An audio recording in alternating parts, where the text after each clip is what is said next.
안녕하세요. 정치를 품격 있게 풀어드리는 정치클래스TV의 심상만입니다. 오늘은 중국 매체 한류는 다시 일어나지 않는다. 영화 척살소설가 한국에서 1위 기대란 제목의 기사와 그 영화에 대한 다국적 댓글 반응을 살펴보겠습니다. 중국은 한류가 급속도로 퍼지기 시작하자 한국 사드 배치를 표면상으로 문제 삼아서 한한령을 내리고 한국의 엔터를 전반적으로 국가적 봉쇄를 하고 있습니다.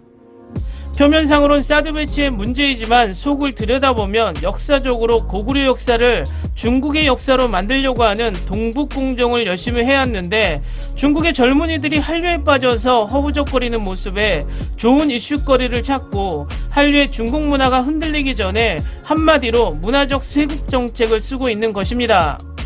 그리고 나서 한국식 C팝 그룹을 키우고 한국식 C 드라마를 제작하고 한국식 C 버라이어티를 만듭니다.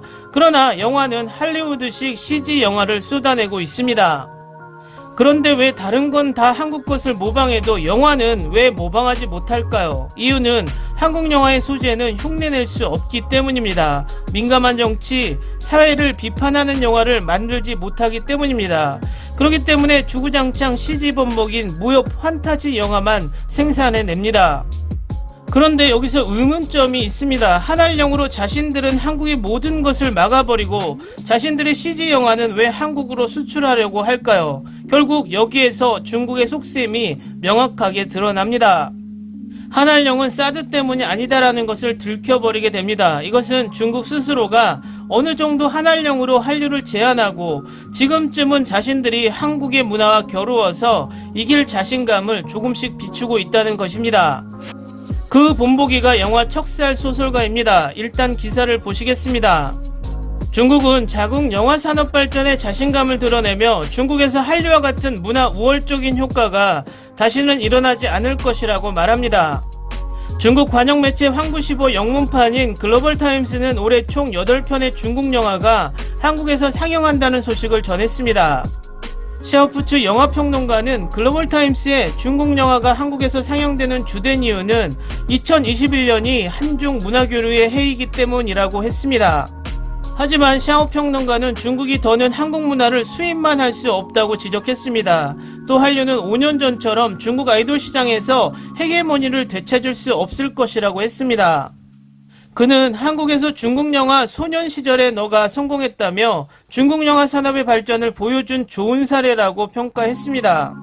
반면 매체는 한국 아이돌인 엑소 멤버 오세훈이 주연을 맡은 한중 합작 영화 캣맨이 중국에서 지난 3월 14일 개봉 예정이었지만 별다른 설명 없이 중국 티켓팅 플랫폼에서 철수했다고 전했습니다. 매체는 중국 영화 전문가들의 발언을 인용, 이달 개봉하는 중국 영화 척살소설가가 발전된 시각적 효과 등 중국 영화 산업의 강점을 반영하고 있어 한국 박스오피스에서 1위를 차지하리라 예측하기도 했습니다. 척살소설가는 제작비 하나 500억으로 중국 개봉 수익은 하나로 1750억의 수익을 올렸습니다.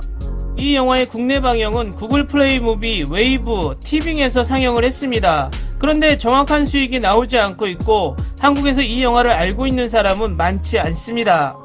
일단 척살소설가의 한국 댓글 반응을 간단하게 보겠습니다. 대박이네. 댓글 34명 중에 18명이 중국 평점 알바. 별 기대도 안하고 내용도 모르고 봤는데 전 재밌게 봤네요. CG도 어설프지 않고 잘 만든 듯 남자 주인공이 이영택 선수랑 너무 닮았네요. 예전 홍콩 영화는 특유의 재미가 있고 문화가 독특했는데 중국은 특수효과로 떡칠만 하면 잘 되는 줄 아는가 봐. 중국 황구시보에서 이게 한국에서 대박이 될 거다라고 개소리를 돼지 똥처럼 짓거림. 푹. 만화도 아니고. 중국인들 지들이 직접 수입해서 지들이 배급하고 뭐하는 짓이냐? 한국 관객들의 수준을 너무 무시하는 거 아닌지. 다음은 마이 드라마 리스트에 올라온 아시아인 댓글 반응입니다. 와, 이야기는 좋았지만 CG에 대해 이야기하는 것은 또 다른 일이며 여기에서는 엄청난 수준에 있습니다. 좋은 영화 현재 마이 드라마 리스트에서 7.7 등급 이상을 받을 자격이 있습니다. 순수한 환타지 액션 영화에 관심이 있다면 이 영화에 기회를 주세요. 나는 설날 첫날 영화관에서 이것을 볼 만큼 운이 좋았고 큰 화면으로 보러 갔다는 것이 기뻤습니다. 매우 독특한 스토리라인으로 캉웬의 스토리 작성을 통해 현대 세계와 판타지 세계를 결합합니다. 나는 확실히 이 영화에서 데스노트 분위기를 얻었습니다. 괴물로부터 나는 CG가 얼마나 현실적이고 깊이 있는지에 대부분 놀랐습니다. 영화는 저를 즐겁게 해주고 사투리가 아닌 방언을 구사하는 사람으로서 방언을 이해해야 한다는 것을 깨달았습니다. 전반적으로 이 음력 설날에 보기에 좋은 영화입니다.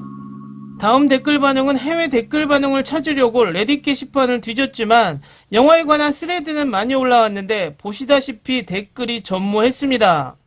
보시면 마이 드라마리스트는 주로 아시아인 댓글들이 많이 달립니다. 마지막 댓글에 설 연휴에 봤다는 댓글을 보니 중국인이 남긴 댓글이 확실합니다. 저 중국인 댓글이 중국 영화가 발전하지 못하는 이유를 단적으로 보여줍니다.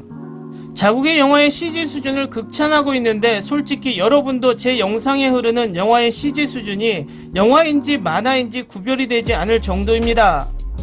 90년대에서 2000년대로 넘어오는 시기에 CG 영화는 정말 신세계였고 많은 영화 팬들을 열광시켰지만 할리우드 영화 스타워즈, 트랜스포머나 엑스맨, 어벤져스가 나오면서 영화 관객들의 눈을 엄청나게 업그레이드 시켜서 웬만한 실사 같은 CG가 아니면 콧방귀도 끼지 않는 수준이 된 것이 요즘 영화 관객의 현실입니다. 그런 시각에서 보면 지금 중국의 영화는 차라리 판타지 영화를 만드는 게 아니라 판타지 만화에 주력하는 것이 더 나을 듯해 보입니다. 순전히 저희 개인적인 생각이지만 중국의 정치도 마찬가지입니다. 중국 자체가 정말 근 20년 정도 비약적인 발전을 했다는 것은 그 누구도 부인할 수 없는 사실입니다. 그러나 그들은 너무도 빠르게 샴페인을 터뜨렸습니다. 자신들도 상상할 수 없었던 고도성장에 도취되어 세계를 너무 아래로 보고 주변국들을 도발하며 미국과도 맞설 수 있을 것이라 자신만만하면서 스스로 고립되는 어리석은 짓을 벌였고 지금은 미국과 유럽 강대국에 포위되는 상황까지 오게 되었죠. 미국은 세계 패권의 2인자를 가만두지 않습니다. 어떤 나라가 세계 패권을 가지고 있다면 미국뿐 아니라 그 패권을 가진 나라는 2인자를 키우지 않겠죠. 어쩌면 이것은 당연합니다. 일본이 1980년대 버블 경제 때 미국을 앞지르려고 하다 되치기를 당해 지금도 그 어려움을 벗어나지 못하고 있는데도 중국은 과거의 일본을 보면서 반면교사로 삼지 못했다는 것이죠. 이 이야기를 하자면 너무 길어지기 때문에 이 이야기는 정치 이야기에서 다시 하는 것으로 하고 결론만 이야기하고 마치겠습니다. 문화란 경쟁을 하는 올림픽이 아닙니다. 어떤 것이든 모방만 해서 발전한다면 모든 나라가 문화 강국이 되어 있겠죠. 문화란 그 나라 사람들의 정신이 들어있고 그 정신 속에 선한 위력이 있어야 합니다. 그래야 어느 나라도 그 문화를 쉽게 받아들이게 되는 것이죠. 그런데 중국이 만들어내는 문화는 선한 위력이 아니라 자신들의 문화를 억지로 타국에 주입시키려고 하는 나쁜 의도가 섞여서 그 속에 선한 위력을 다른 국가들이 찾지 못한다는 것입니다. 한류를 모방할 수는 있지만 한류 속에 숨겨져 있는 그 좋은 것을 모두와 공유하려고 하는 그 선한 위력은 모방할 수 없다는 것입니다. 오늘은 여기까지 하겠습니다. 오늘도 생활 속 거리두기 꼭 실천합시다. 당신의 구독과 좋아요는 저에게 큰 힘이 됩니다. 항상 시청해주셔서 고맙습니다.